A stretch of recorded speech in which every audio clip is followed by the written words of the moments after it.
그리고 잘 때는 또 우리가 숨 계속 쉬고 땀을 자기도 모르게 시간당 몇 미리씩 흘리게 되는데 다리나 발가락에 근육이 갑자기 수축해지거나 딱딱해지거나 내가 원치 않는 형태의 움직임이 이제 일어나게 되는 겁니다.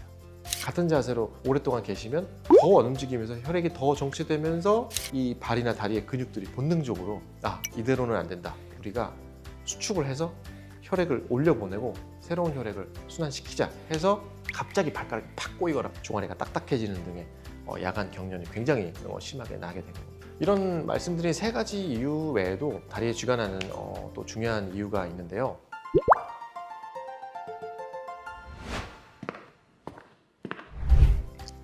안녕하세요.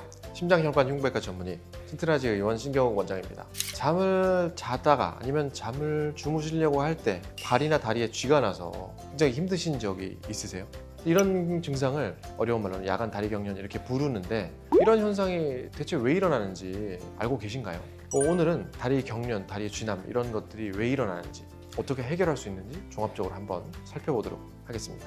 일단 쥐나는 거, 경련, 이게 뭔지 알아볼 필요가 있겠는데요. 동물 찍찍 그 쥐가 아니고 여러분들 다리를 불편하게 만드는 이 쥐난다인데 의학적으로는 근육 경련, 영어로는 크램핑이라고 하는데 근육이 이게 뇌에서 신호가 신경을 타고 찌리릭 와서 전달이 되니까 움직이는 거거든요. 이 신호가 이제 여러 가지 물질로 인해서 조절이 되고 전기로 통하고 여러 가지 복잡한 과정을 거치는데 균형이 깨지면은 신호가 잘못 전달되거나 과도하게 전달되거나 증폭되거나 이제 오히려 아니면 좀 들어오거나 해서 근육이 작게 움직여야 되는데 크게 움직인다든가 크게 움직여야 되는데 작게 움직인다든가 아니면 이렇게 자기들끼리 정해진 행위가 있는데 그거를 벗어나는 게 쥐가 나는 거거든요. 이런 현상이 어떻게 일어나는지 한번 생각을 해보시면 밤에 보통 많이 나는데 왜 그러냐면은 첫 번째는 밤에는 체온도 살짝 낮아지고 혈류량이 줄어들게 됩니다. 피부 근처의 혈관에 이제 수축되면서 열도 빠져나가고 다리 근육 쪽으로 가는 혈류도 줄어들게 돼요. 그래서 이 수축과 이완에 필요한 에너지나 산소가 모자라게 되죠.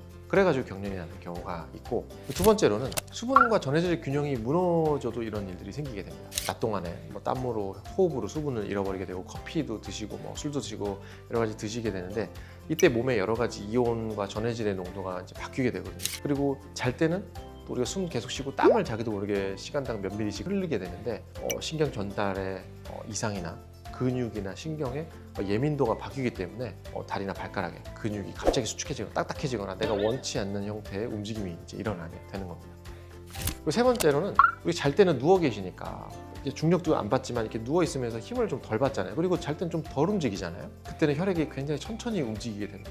근데 그 와중에 나도 모르게 안 보이는 하지정 메뉴가 있어서 이 판막이 자꾸 열려가지고 그나마 영차영차 힘들게 올라왔는데 뒤로 후진하거나 그 자리에서 뺑뺑 도는 혈액순환에 장애가 생긴다면 혈액 속의 노폐물이 다리 근육으로 들어가고 신경으로 들어가고 같은 자세로 오랫동안 계시면 더 안 움직이면서 혈액이 더 정체되면서 이 발이나 다리의 근육들이 본능적으로 이대로는 안 된다. 우리가 수축을 해서 혈액을 올려보내고 새로운 혈액을 순환시키자 해서 갑자기 발가락이 팍 꼬이거나 종아리가 딱딱해지는 등의 야간 경련이 굉장히 심하게 나게 됩니다.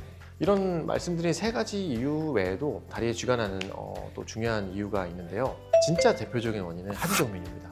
혈관 안에 문이 있다고 말씀드렸는데 판막이라고 그게 이제 이상이 생기면서 혈액이 올라왔다가 그 틈으로 빠지면서 밑으로 다시 내려가서 어떤 한 부분에 고이게 되거나 멈춰 있게 되면은 그 부분에는 새로운 혈액이 잘 못 오겠죠. 걔가 자리 차지하고 있으니까. 그래서 산소 공급도 떨어지고 영양 부족도 오고 그러면서 근육이나 신경은 응급 상황이다. 그러면서 아까 말씀드린 대로 짜서 올리는 자기 방어 반응이 일어나게 되는 겁니다. 그래서 저는 환자분들한테 말씀드릴 때 자다가 단 한 번이라도 자다가 발이나 다리에 쥐가 났었다면 하지정 메뉴를 반드시 생각하시고 의심을 해봐야 된다고 말씀을 드리거든요. 왜냐하면 저는 다리를 김밥 같다고 표현을 하는데 피부, 지방, 근육, 뼈, 혈관, 신경 6개가 딱 뭉쳐져 있거든요, 다리가. 근데 거기에 이상이 있어서 쥐가 나는 걸 텐데 피부에 피부병이 있다고 쥐나진 않잖아요. 밑에 지방에 무슨 문제가 있어서 쥐나지 않습니다. 근육에 이제 문제가 있어서 쥐가 날 수도 있고 뼈 아니잖아요. 뼈 안 다치셨고 신경 아니면 혈관 해서 근육, 신경, 혈관에 문제가 있을 때 이제 일어나는데 신경에 문제가 있다면 저리거나 시리거나 아프거나 또는 신경의 기능이 떨어지면서 마비가 많이 오게 돼요. 오히려 쥐보다는 근육 자체에 문제가 있다면 근육이 아프거나 움직임에 장애가 옵니다. 그래서 야간 다리 경련, 자다가 다리에 쥐가 나는 경우는 반드시 혈관의 문제, 하지정 메뉴를 반드시 생각을 하셔야 돼요. 또 그 다음으로는 약물들도 원인이 될 수가 있는데요. 혈액의 수분을 오줌으로 빼가지고 혈액 양을 줄이는 이뇨제라는 약물들이 있어요. 근데 그런 약을 드시면 소변으로 내가 원치 않는 물질도 좀 같이 빠져나가게 됩니다. 여러 가지 칼륨, 마그네슘 여러 가지들이 있는데 그런 것도 근육 움직임에 이상이 있기 때문에 그런 이뇨제도 근육의 경련을 분명히 일으킬 수가 있는 거죠. 그래서 이제 그런 원인들이나 이런 건 지나갔고요. 예방법 좀 쉽게 할 수 있는 따라할 수 있는 운동 같은 게 뭐가 있냐면요. 다리를 펴고서 발끝을 몸으로 이렇게 당기는 스트레칭, 종아리 근육 스트레칭 많이들 하시죠. 그렇게 하고 발목도 돌리고 앉았다 일어났다도 하시고 그런 것도 좋고요. 따뜻한 찜질이나 손으로 마사지하거나 힘들면 폼롤러 같은 것도 좋습니다. 물 드시는 거 수분 보충 진짜 중요합니다. 약간 따뜻한 미지근한 물이 정말 우리 몸의 보약입니다. 그래서 이런 걸 하시면 다리 근육도 부드럽게 좀 풀리고 혈류도 개선돼 가지고 쥐나는 게 크게 줄어들 겁니다. 물론 줄어든다고 그냥 계시지 말고 한 번이라도 쥐가 났다면 검사, 진단 꼭 받아보셔야 돼요. 제발. 지금까지 우리 꿀잠을 방해하는 적, 야간 다리 경련, 밤에 쥐나는 거를 알아봤습니다. 많은 분들이 저 피곤해서 그런 거 아닌가 이러는데 피곤하면요 오히려 잘 자죠. 기절해서 안 깹니다. 쥐 안 나요.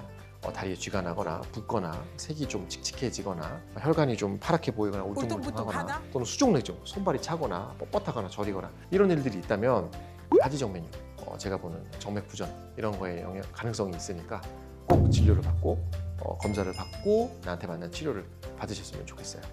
다음 양성에서도 더 유익하고 재밌는 건강 정보를 들고 돌아오겠습니다. 지금까지 심장혈관 흉부외과 전문의 튼튼하지 의원 신경욱 원장이었습니다. 고맙습니다.